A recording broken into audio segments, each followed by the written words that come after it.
नमस्कार, मी सुदाम गंगावणे. पोस्ट मराठी डिजिटलमध्ये आपलं स्वागत आहे. आज मुंबईमध्ये मंत्रालयातली जी SC ST VJNT या कर्मचारी अधिकाऱ्यांची जी संघटना आहे त्यांच्या वतीने आज एक महापुरुषांचा संयुक्त जयंती महोत्सव कार्यक्रम पार पडला. या कार्यक्रमाला राज्याचे जे मंत्री आहेत संजय सावकारे ते प्रमुख उपस्थितीत हजर होते. त्यानंतर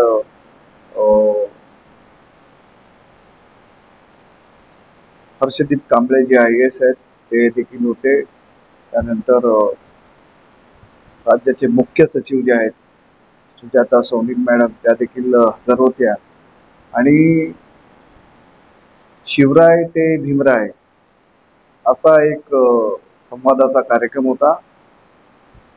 इतिहास तज्ञ जे श्रीमंत कोकाटे यांनी मार्गदर्शन केलं आणि खूप महत्त्वाचं असं ते सगळा उहापोह त्या कार्यक्रमात झाला.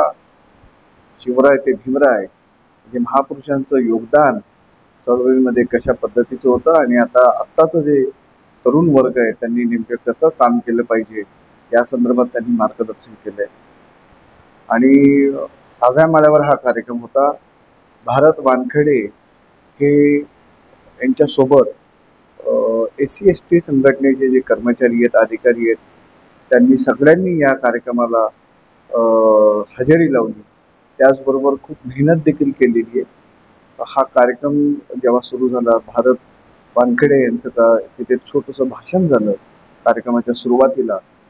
2 दिवसापूर्वी भारत वानखेडे यांची जी वयोवृद्ध आई तिचं निधन झालं आणि अशा काळामध्ये देखील त्यांनी मंत्रालयात हा कार्यक्रम यशस्वी केला. काय बोलतायत या संदर्भात भारत वानखेडे त्यानंतर श्रीमंत कोकाटे देखील काय बोलतात ते आपण बघूया.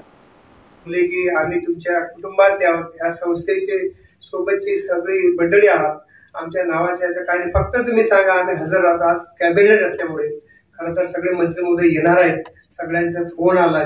इव्हन मुख्यमंत्री महोदय सुद्धा शेवटी येतो असा त्यांचा मेसेज आहे. आजचा अमित शाह साहेब आल्यामुळे थोडासा काही तांत्रिक बाबी लक्षात देता प्रशस्ती आहे. त्यामुळे आपण त्या गोष्टी दुर्लक्षित करून आपल्याला सरकारचं आहेच.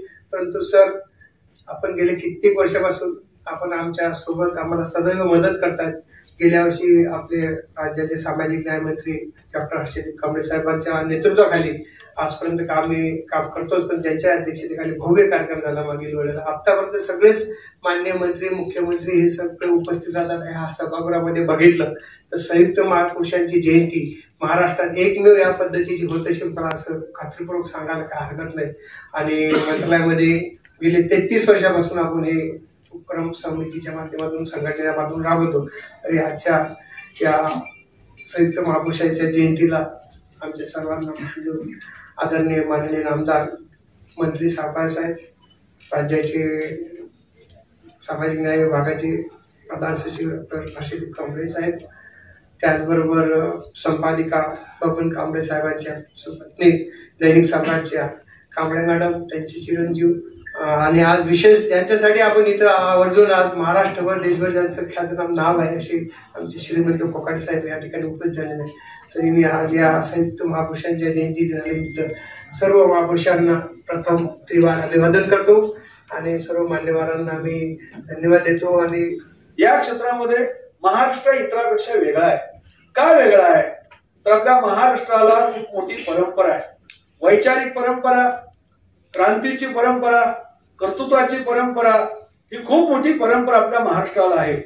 छत्रपती शिवाजी महाराज सूत्रसंचलन करणारे सर सांगत होते की छत्रपती शिवाजीराजांनी मध्ययुगीन काळामध्ये आता तलवार घेऊन रणांगण गाजवलं, रयतेचं स्वराज्य निर्माण केलं. ती त्या काळाची गरज होती. कारण मध्ययुगीन काळामध्ये जगभरामध्ये आणि देशभरामध्ये ढाल तलवारची लढाई होती. पण काळाच्या ओघामध्ये ढाल तलवारची लढाई कालबाह्य झाली. इथून पुढे बुद्धीचं, ज्ञानाचं, चातुर्याचं आणि विचाराचं युद्ध असेल हे बाबासाहेबांनी ओळखलं आणि त्या ज्ञानाच्या क्षेत्रामध्ये लेखणी घेऊन त्यांनी आमूलाग्र क्रांती आपल्या देशामध्ये केली. म्हणजे या महापुरुषांचं जे योगदान आहे आपल्या महापुरुषांचं, म्हणजे संयोजकांनी दिलेला विषय खूप छान आहे. शिवराय ते भीमराय कालखंड भिन्न आहेत, पण या महापुरुषांचा उद्देश मात्र एकच आहे. बाबासाहेबांनी त्या काळामध्ये प्रतिकूल परिस्थितीवरती मात करून उच्च शिक्षण घेतलं. त्या काळामध्ये अत्यंत प्रतिकूल परिस्थिती आपल्या सर्वांना ज्ञात आहे की साधना अपुरी होती, प्रतिकूल परिस्थिती होती, शिक्षणाच्या सुविधा, धर्मशास्त्रावरचे अनेक वेगवेगळ्या विषयावरचे अनेक ग्रंथ त्यांनी मुळापासून अभ्यासले, अनेक ग्रंथ त्यांनी लिहिले. Pakistan, problem of rupee, annihilation of caste, constitution of India, Buddha आणि धम्म. कधी आयुष्यात इतिहास निर्माण करणार नाही. शिवराय फुले आंबेडकरांचा वारसा हा लढाईचा वारसा आहे, संघर्षाचा वारसा आहे आणि तो अत्यंत निष्ठेने आत्मनिष्ठेने त्यांनी जपला, जोपासला. या महापुरुषांचे उद्देश काय आहेत? महापुरुषांनी काय दिलं आपल्याला? सर्वात महत्वाचं, महापुरुषांनी आपल्याला समतेचा मार्ग दाखवला. बाबासाहेब आंबेडकरांनी संविधानाच्या माध्यमातून आपल्याला समता दिली. घटनेतील कलम क्रमांक 14, 15, 16, 17 जात, धर्म, पंथ, प्रांत, भाषा यावर लिंगभेद करता येणार नाही. कलम 17 अस्पृश्यता तुम्हाला पाळता येणार नाही. कलम 21 राईट टू लाईफ. कलम 19 आज आपल्याला आपले विचार व्यक्त करण्याचं स्वातंत्र्य, संस्था संघटना स्थापन करण्याचं स्वातंत्र्य बाबासाहेबांनी दिलं. म्हणजे कास्ट इन इंडिया नावाचं पुस्तक आणि अनिर्षम कास्ट, भारतीय जाती व्यवस्था, तिचा उदय, उगम आणि विकास कसा झाला आणि ती नष्ट कशी करता येईल या पद्धतीचं शास्त्रशुद्ध विश्लेषण करणारा भारतातील एकमेव ग्रंथ कोणता असेल तर तो अनिर्षम कास्ट, जाती निर्मूलन नावाचा बाबासाहेबांचा ग्रंथ आहे. समतेचा आग्रह आपल्या महापुरुषांनी धरला. छत्रपती शिवाजीराजांचं राज्य कोणाचं? ते केवळ एका जातीचं, धर्माचं, पंथाचं, घराण्याचं राज्य नव्हतं, तर शिवरायांचं राज्य रयतेचं राज्य होतं. म्हणून महात्मा ज्योतिराव फुले म्हणतात, कुळवाडी भूषण पोवाडा गातो भोसल्यांचा आणि छत्रपती शिवाजीराजांचा. शिवरायांच्या सैन्यामध्ये महाराजांनी कधी भेदभाव केला नाही. हा मराठा, तो माळी, हा धनगर, हा मातंग, हा बौद्ध, हा आगरी, असा कुठल्याही स्वरूपाचा भेदभाव छत्रपती शिवाजीराजांनी केला नाही. शिवरायांच्या राज्यामध्ये मराठा होते, माळी होते, धनगर होते, मातंग होते, महार होते, सुतार होते, कुंभार होते, लोहार होते, रामोशी होते, आगरी होते, कायस्थ होते, ब्राह्मण होते, अगदी मुसलमान देखील छत्रपती शिवाजीराजांच्या सैन्यामध्ये होते. चटणी भाकर खाणारे, घोड्यावरती बसणारे आणि सह्याद्रीच्या कड्यावरून धावून सुटणारे मावळे गावागावातून आले आणि त्यातून रयतेचं स्वराज्य निर्माण झालं. म्हणून कॉम्रेड शरद पाटील म्हणतात, शिवाजी आणि संभाजीराजांचं खरं मोठेपण कशात आहे तर त्यांनी खाजगी आणि सार्वजनिक जीवनामध्ये कधी भेदभाव केला नाही. म्हणून आपले महापुरुष जे आहेत ते समता आपल्याला शिकवतात. महात्मा फुले तर म्हणाले, ख्रिस्त मोहम्मद मांगा ब्राह्मणाशी धरावी पोटाशी बंधू परे. सर्वांना एकमेकाला पोटाशी धरा, आपुलकीने राहा, भेदभाव बाळगणं चुकीचं आहे, हा संदेश महात्मा ज्योतिराव फुले देतात. राजर्षी छत्रपती शाहू महाराजांनी त्या काळामध्ये म्हणजे 1902 साली इथल्या दबलेल्या पिचलेल्या वर्गाला हक्काधिकार मिळावेत यासाठी आरक्षणाची घोषणा केली. त्याची अंमलबजावणी आपल्या राज्यामध्ये केली. गंगाराम कांबळेवरती अन्याय झाला तर त्याला न्याय मिळवून दिला.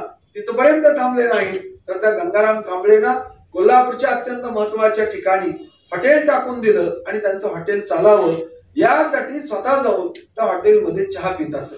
100 वर्षापूर्वीची घटना आहे. म्हणजे आतापासून 100 वर्षापूर्वी आपल्या महापुरुषांच्याकडे दृष्टिकोन कसा होता तर समतेचा दृष्टिकोन होता. शिवराय फुले शाहू आंबेडकर हे आपल्याला काय सांगतात तर समता सांगतात. हे महापुरुषांनी आपल्या स्त्रियांचा आदर आणि सन्मान केला. भारतीय संस्कृतीचं वैशिष्ट्य काय आहे तर भारतीय संस्कृतीमध्ये 100% सगळं चांगलं असं मी कधी दावा करणार नाही, पण भारतीय संस्कृतीमध्ये बुद्ध, महावीर, चारवाक, त्या आधुनिक काळामध्ये, मध्ययुगीन काळामध्ये अनेक संत, भक्ती चळवळे आहेत. शिवराय फुले शाहू आंबेडकर आहेत. हे आपले महापुरुष स्त्रियांचा आदर करणारे, स्त्रियांचा सन्मान करणारे. बुद्ध 2500 वर्षापूर्वी म्हणाले, राजा प्रसेनजिताला ज्यावेळेस मुलगी झाली त्यावेळेस राजा दुःख करू लागला. 2500 वर्षापूर्वी काय अवस्था होती तर स्त्रियांना त्या काळामध्ये समाजामध्ये समानतेचा दर्जा नव्हता, मुलींच्या जन्माचं स्वागत केलं जात नव्हतं. तर तशा काळामध्ये बुद्ध राजा प्रसेनजिताला मुलगी झाल्यानंतर म्हणाले, राजा मुलगी झाली दुःख करू नकोस, मुलगी सुद्धा हिंमतवान आहे, कर्तृत्वान आहे, बुद्धिमान आहे. पुढचं वाक्य खूप महत्वाचं आहे. बुद्ध राजा प्रसेनजिताला म्हणतात, राजा मुलगी सुद्धा मुलाप्रमाणेच वंशवर्धक आहे, वंशाचा दिवा आहे, वंश वाढवणारी आहे. 2500 वर्षापूर्वी मुलगी सुद्धा वंशाचा दिवा आहे असं म्हणणारे बुद्ध किती प्रगल्भ विचाराचे होते. आज देखील आपण 21व्या शतकाची भाषा बोलतो. अनेक समाजामध्ये, अनेक कुटुंबामध्ये मुलगा जन्माला आला की काय वाटतात, पेढे वाटतात. आणि मुलगी जन्मानंतर काय वाटतात? जिलेबी बर्फी वाटतात. का? मुलगा वंशाचा दिवा. मुलगी वंशाचा दिवा नाही का? आपल्याला आई नसते आपला जन्म झाला असता का?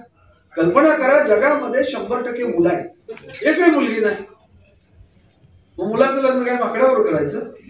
व्हॅलेंटाईन डेला शुभेच्छा काय गाडवाला द्यायच्यात का? म्हणून बुद्धाचा विचार आज देखील आपल्यासाठी किती क्रांतिकारक. 2500 वर्षापूर्वी बुद्ध म्हणतात, राजा मुलगा जसा वंशाचा दिवा आहे तशी मुलगी सुद्धा वंशाचा दिवा आहे. मुलगी सुद्धा वंशवर्धक आहे. ही आपली परंपरा आहे. आणि मग स्त्रियांचा आदर केला पाहिजे, स्त्रियांचा सन्मान केला पाहिजे, स्त्री जन्माचं स्वागत केलं पाहिजे. महाराष्ट्राची परंपरा काय? आज आपण जगाचा ज्यावेळेस इतिहास, जगाचं वर्तमान पाहतो, जगात अनेक देशामध्ये युद्ध सुरू आहे. ती पहिला अत्याचार कोणावरती केला जातो तर महिलांवर. छत्रपती शिवाजी महाराज 17व्या शतकात, आतापासून सुमारे 350 वर्षापूर्वीचा इतिहास आहे महाराजांचा. धर्मग्रंथ, धर्मस्थळ, स्त्रिया आणि लहान मुलं. आपल्या विरोधकाची जरी असली तर त्यांचा आदर आणि सन्मान करा. आपल्या विरोधकाची आई असेल, बहीण असेल, पत्नी असेल, मुलगी असेल, आपल्या विरोधकाची स्त्री जरी असली तर तिचा आदर आणि सन्मान करा. केवळ स्वराज्यातलीच नव्हे तर ज्या गोवळकोंड्याला दक्षिण दिग्विजयाच्या प्रसंगी शिवाजी महाराज गेले त्यावेळेस त्या ठिकाणी महाराज म्हणतात, परमुलकातील बाई न धरावी. स्वराज्यातील स्त्रियांचा आदर आणि सन्मान झालाच पाहिजे, पण परमुलकातील, शत्रूच्या मुलकातील स्त्रियांचा देखील आदर आणि सन्मान झाला पाहिजे. ही भूमिका छत्रपती शिवाजीराजांची होती. म्हणजे आपल्या महाराष्ट्राची परंपरा स्त्रियांचा आदर करणे, सन्मान करणारी आणि त्यांना संधी देणारी. महात्मा ज्योतिराव फुलेंच्या काळामध्ये स्त्रियांना शिक्षण मिळालं, तिथून शिक्षण मिळालं. तत्पूर्वी सार्वजनिक मोफत शिक्षण नव्हतं. काही विशिष्ट वर्गासाठी शिक्षणाची सुविधा होती, परंतु सार्वजनिक मोफत शिक्षणाचा पाया या देशामध्ये महात्मा फुले आणि सावित्रीबाई फुले यांनी घातला. आपल्या अधोगतीचं कारण अविद्येमध्ये महात्मा ज्योतिराव फुलेंनी शोधलं. महात्मा फुले म्हणाले, विद्येविना मती गेली, मतीविना नीती गेली, नीतीविना गती गेली, गतीविना वित्त गेले, वित्ताविना शूद्र रचले. इतकेच तर अनर्थ का अविद्येने केले. ज्ञान नाही म्हणून तुम्ही गुलाम आहात, ज्ञान नाही, शिक्षण नाही म्हणून तुम्ही खचलेले आहात, दबलेले आहात. म्हणजे आपल्या अधोगतीचं कारण अविद्येमध्ये शोधणारा आधुनिक काळातला महापुरुष म्हणजे महात्मा ज्योतिराव फुले. त्यांनी स्त्रियांना संधी दिली, शाळा काढली. पहिली मुलींची शाळा आहे. 1 जानेवारी 1848 ला मुलींची आणि 1852 ला मुलांची शाळा सुरू केली. पहिली मुलींची शाळा. आईच्या योग्य मुलांचा उद्धार होतो. शिवराय फुले शाहू आंबेडकर हे महापुरुष असे समतावादी होते, ज्या पद्धतीने स्त्रियांचा आदर सन्मान करणारे होते. या महापुरुषाने आपल्या खाजगी आणि सार्वजनिक जीवनामध्ये कधी भेदभाव केला नाही. त्या विचाराची आज आपल्या महाराष्ट्राला नितांत गरज आहे. आणि विशेषतः हे महापुरुष रॅशनल विचाराचे होते, बुद्धिप्रामाण्यवाद, जे आज काळाची गरज आहे. अज्ञान, अंधश्रद्धा, कर्मकांड आपल्याकडे मोठ्या प्रमाणामध्ये दिसतं. जगामध्ये जी काही क्रांती झाली, विज्ञानाने क्रांती झाली. युरोपमध्ये रेनेसान्स झाला, महाराष्ट्रामध्ये आणि भारतामध्ये देखील विज्ञानवादी विचार आधुनिक काळामध्ये अनेक महापुरुषांनी मांडला. त्यामध्ये राजाराम मोहन राय आहेत, पंडित विद्यासागर आहेत, ईश्वरचंद्र विद्यासागर आहेत, दक्षिणेकडे पेरियार वी रामास्वामी आहेत. संत रोहिदासांनी विज्ञानवादी विचार त्या काळामध्ये मांडला. चक्रधरांनी विज्ञानवादी विचार त्या काळामध्ये मांडला. चक्रधर पाहतो की मासिक पाळीला अशुद्ध आणि अपवित्र समजणारा समाज आहे. मध्यंतरीच्या काळामध्ये म्हणजे एप्रिल महिन्यामध्ये तामिळनाडूमध्ये माध्यमिक शाळेच्या परीक्षा होत्या आणि एका मुलीला मासिक पाळी आली. तिला तो पहिल्यांदाच अनुभव होता. ती घाबरली, तर शिक्षकांनी तिला वर्गाच्या बाहेर काढलं आणि ती परीक्षा सुरू असताना तिला लांब वर्गाच्या बाहेर बसून तिला पेपर लिहायला लावला. हे डिस्क्रिमिनेशन आज देखील आपल्याकडे मानसिकता कुठून आली. आणि 13व्या शतकामध्ये म्हणजे आतापासून 800 वर्षापूर्वी चक्रधर म्हणतात, नाकाला येणारा शेंबूड आणि मासिक पाळी या नैसर्गिक क्रिया आहेत, त्या अपवित्र नाहीत, अशुद्ध नाहीत. आणि विज्ञानानं, मेडिकल सायन्स आहे असं 13व्या शतकामध्ये संत चक्रधरांनी सांगितलं. हा प्रागतिक विचार आहे. आपण या ठिकाणी बसवण्णांचा फोटो लावलाय. बसवण्ण 12व्या शतकामध्ये म्हणतात, काय आहे का वे कैलास, तुमचं कर्तृत्व हेच कैलास आहे, तुमचं कर्तृत्व हे स्वर्ग आहे, दुसरा स्वर्ग नरक नाही. ज्या पद्धतीने चार्वाकांनी, बुद्धाने आणि महावीरांनी स्वर्ग नाकारला, पूर्वजन्म नाकारला, पुनर्जन्म नाकारला, आत्मा नाकारला, संत तुकाराम महाराजांनी देखील पूर्वजन्म, पुनर्जन्म, आत्मा, स्वर्ग अशा अनेक बाबी नाकारल्याचे अभंग आपल्याला गाथेमध्ये दिसतील. म्हणजे हे आपले महापुरुष आहेत ते रॅशनल विचाराचे, विज्ञानवादी विचाराचे. महात्मा ज्योतिराव फुलेंनी विज्ञानवादी विचार मांडला. गुलामगिरी नावाचा ग्रंथ आहे महात्मा ज्योतिराव फुलेंचा. भारतीय धर्मशास्त्राचं, भारतीय इतिहासाची चिकित्सा त्यांनी केली. ज्या पद्धतीने युरोपमध्ये म्हटलं जातं की हेगेलला मार्क्सने जो डोक्यावर उभा होता त्याला पायावर उभं केलं, तसं भारतीय इतिहासाला, धर्मशास्त्राला पायावर उभा करणारा महापुरुष म्हणजे महात्मा ज्योतिराव फुले. बाबासाहेब आंबेडकरांसारख्या आंतरराष्ट्रीय कीर्तीच्या विद्वानांनी महात्मा ज्योतिराव फुले यांना गुरुस्थानी मानलं. यातूनच आपल्याला महात्मा ज्योतिराव फुलेंची योग्यता, गुणवत्ता आणि त्यांचं कर्तृत्व आणि व्यासंग लक्षात येईल. गुलामगिरी शेतकऱ्यांचा असो, ब्राह्मणांची कसं, सार्वजनिक सत्यधर्म, शिवरायांचा पोवाडा, तृतीयरत्न नावाचं नाटक महात्मा ज्योतिराव फुलेंनी त्या काळामध्ये लिहिलं आणि त्यातून रॅशनल विचार, बुद्धिप्रामाणिक विचार त्यांनी मांडले. म्हणून आपल्या महाराष्ट्राच्या शिवराय ते भीमराय ही जी परंपरा, ती विज्ञानवादी परंपरा आहे, रॅशनल परंपरा आहे. छत्रपती शिवाजीराजांनी कधी भविष्य पाहिलं नाही, पंचांग पाहिलं नाही, मुहूर्त पाहिला नाही. शिवाजीराजांच्या अनेक लढाई अमावस्याच्या रात्री होत्या. आज हिंमत आहे का कोणाच्या अमावस्या दिवशी गृहप्रवेश करायची, अमावस्या दिवशी लग्न करायची? म्हणजे अगदी एमपीएससी यूपीएससी क्वालिफाईड झालेले देखील, म्हणजे इथले नव्हे, दुसऱ्या गावचे, हिंमत आहे का कोणाची? अरे अमावस्या आली तर अनेक उमेदवार दाखल करत नाहीत, इतक्या अंधश्रद्धा आपल्याकडे. छत्रपती शिवाजीराजांच्या अनेक लढाई अमावस्याच्या रात्री होत्या. अंधरात्रीचा फायदा घेऊन शत्रू सैन्यावरती हल्ला करून शिवनीती पद्धतीनं ताबडतोब माघारी फिरता येतं, हे तंत्र छत्रपती शिवाजीराजांनी ओळखलं होतं. अफजल खान आल्यानंतर छत्रपती शिवाजी महाराज काय कुठल्या ज्योतिषाकडे भविष्य पाहण्यासाठी गेले नाही. अफजल खान आल्यानंतर किंवा दिलेर खान नंतर शिवाजीराजे जर का युद्धाचा मुहूर्त पाहण्यासाठी ज्योतिषाकडे गेले असते तर ज्योतिषी म्हणाले असते, महाराज 2025 मुहूर्त नाही, तो सगळं स्वराज्य लुटून नेलं असतं. राजा, लीडर आणि नेता कसा असावा? 24 फेब्रुवारी 1670 छत्रपती शिवाजीराजांना सोयराबाईच्या पोटी राजाराम नावाचा मुलगा झाला. मुलाचा जन्म पालता झाला. कोणीतरी आला आणि म्हणाले, महाराज मुलाचा जन्म पालता झाला, आपशकुणाने शांती करा, यज्ञ करा. शिवरायांनी सांगितलं, अजिबात नाही. ज्या अर्थी माझा मुलगा पालथा जन्मला त्या अर्थी शुभशकुन आहे. त्यांना विचारलं कसं, तर शिवाजीराजांनी सांगितलं, ज्या अर्थी माझा मुलगा पालथा जन्मला त्या अर्थी तो दिल्लीची पातशाही पालथी घातल्याशिवाय राहणार नाही. वैज्ञानिक दृष्टिकोन आहे, रॅशनल विचार आहे. हाच विचार महात्मा ज्योतिराव फुलेंचा होता. समाजामध्ये असणाऱ्या अंधश्रद्धा, कर्मकांड ज्या आहे त्या सगळ्या कर्मकांडाला विरोध करून सार्वजनिक सत्यधर्म महात्मा ज्योतिराव फुले यांनी दिला. राजर्षी छत्रपती शाहू महाराज तर प्रचंड बुद्धिप्रामाण्यवादी होते, प्रचंड विज्ञानवादी होते. एकदा शाहूराजांच्या दरबारामध्ये खाली दक्षिणेकडचा नामवंत ज्योतिषी आला, नामवंत ज्योतिषी त्या काळातला देशातला, आणि कोणीतरी घेऊन आलं महाराजांच्याकडे. त्यांना महाराजांची ओळख करून दिली, हे कर्नाटकातील नामवंत ज्योतिष आहे, त्यांनी जर का भविष्य वर्तवलं तर ते खरंच होतं. अशा पद्धतीचा एक नामवंत ज्योतिष आला. शाहू महाराजांची ओळख झाली. शाहू महाराज ज्योतिषाला म्हणाले की आता मला वेळ नाही, तुम्ही उद्या 11 वाजता या. आणि ज्योतिषाला बाहेर लावलं, आता मी खूप व्यस्त आहे, तुम्ही उद्या 11 वाजता या. ज्योतिषी बाहेर गेल्याबरोबर शाहू महाराजांनी एका हवालदाराला बोलवलं त्यांच्या, आणि हवालदाराला सांगितलं, या ज्योतिषाला अटक करा, तुरुंगात डांबा, आणि उद्या 11 वाजता त्याची सुटका करा. तो ज्योतिषी बाहेर गेल्यानंतर हवालदाराने अटक केली, त्याला कैदेत टाकलं. दुसऱ्या दिवशी त्याची 11 वाजता सुटका केली. तो रडत पडत धावत पळत दुसऱ्या दिवशी शाहू महाराजांच्या दरबारात आला आणि महाराजांच्या समोर मोठमोठ्या रडू लागला. काय सांगत होता, महाराज तुमच्या दरबारातून बाहेर गेल्यानंतर मला उगीच अटक करण्यात आली, तुरुंगात डांबण्यात आलं, रात्रभर माझा हाल झालं. शाहू महाराज म्हणाले, माझ्या दरबारात आल्यानंतर तुला अटक होणार आहे, रात्रभर तुला तुरुंगात डांबलं जाणार आहे, हे कालच का तुला समजलं नाही? माझ्या हस्तरेषा पण उद्या काय घडणार आहे मला सांगतो, तुझं तुला समजत नाही, चालतं हो म्हणाले. हे आपल्या राज्यकर्ते, हे आपली महाराष्ट्राची वैचारिक परंपरा आहे. हकालपट्टी केली. त्याची हकालपट्टी केल्यानंतर शाहूराजांना थोडं वाईट वाटलं की आपण हकालपट्टी केली, तेवढी शिक्षा पुरेशी झाली. त्याला परत बोलावलं आणि त्याला एक 100 रुपये दिले. त्याला एक सत्कार केला, त्याचे 100 रुपये त्याला भेट दिले.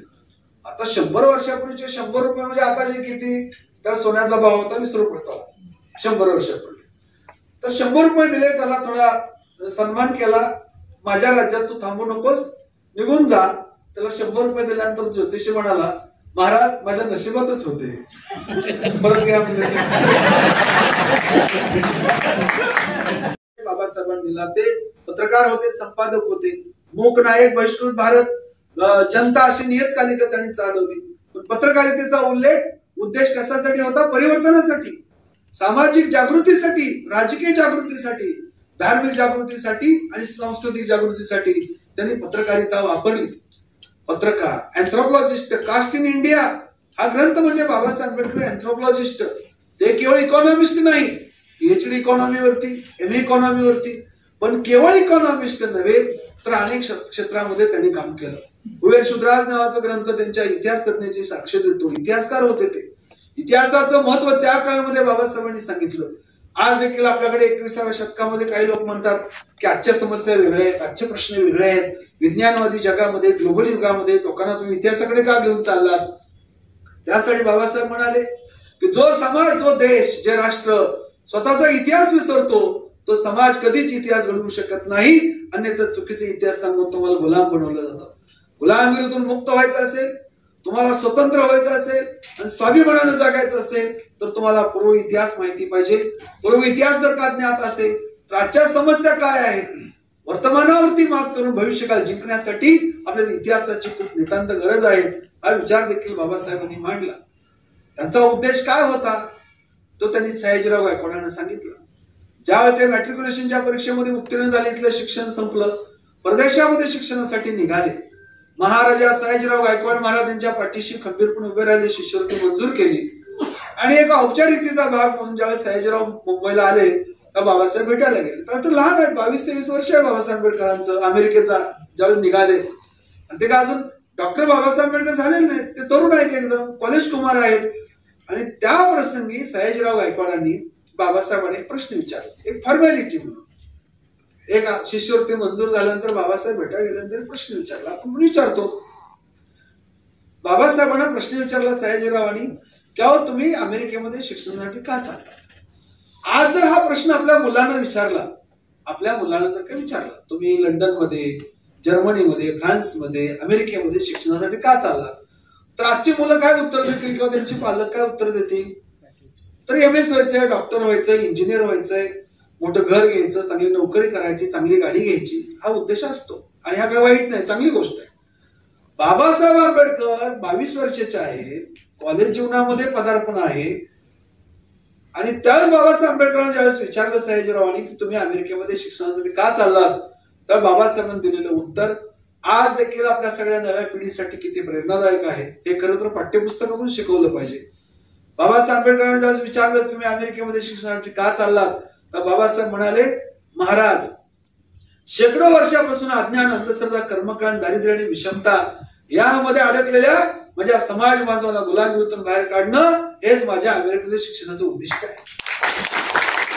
केवळ आंबेडकर आणि फॅमिली यांचं कल्याण व्हावं, केवळ माझ्या फॅमिलीचं आणि नातेवाईकांचं कल्याण व्हावं हा उद्देश नाही, तर या देशामध्ये पिचलेले दबलेला वर्ग आहे, कष्टकरी, कामकरी, शेतकरी, महिला, या सगळ्यांचा उद्धार करण्यासाठी यांच्या काय कारण आहेत, काय समस्या आहेत त्याचा अभ्यास करायचा आहे, त्यावरती मला उत्तर शोधायचं, त्यावरती उपाययोजना करायच्या. यासाठी मी अमेरिकेमध्ये चाललो. अमेरिकेमध्ये गेले, MA आणि PhD झाले, भारतात आले, राजर्षी छत्रपती शाहू महाराज त्यांच्या पाठीशी उभे राहिले, लंडनला गेले, बॅरिस्टर झाले. शाहू महाराजांना प्रचंड आनंद झाला, घरी जाऊन त्यांचा सत्कार केला. त्यावेळेस बाबासाहेब म्हणाले महाराज तुम्ही येण्याची तसदी का घेतली, मी तुमच्या भेटीला आलो असतो. तर शाहू महाराज म्हणतात की बाबासाहेब आम्ही तो परंपरेचे राजे, तुम्ही तर ज्ञानाचे राजे, मी तुमच्या घरी आलो बिघडलं कुठं, असा सन्मान केला. कोल्हापूरला बोलवलं, सोनतळी कॅम्पवरती स्नेहभोजन दिलं.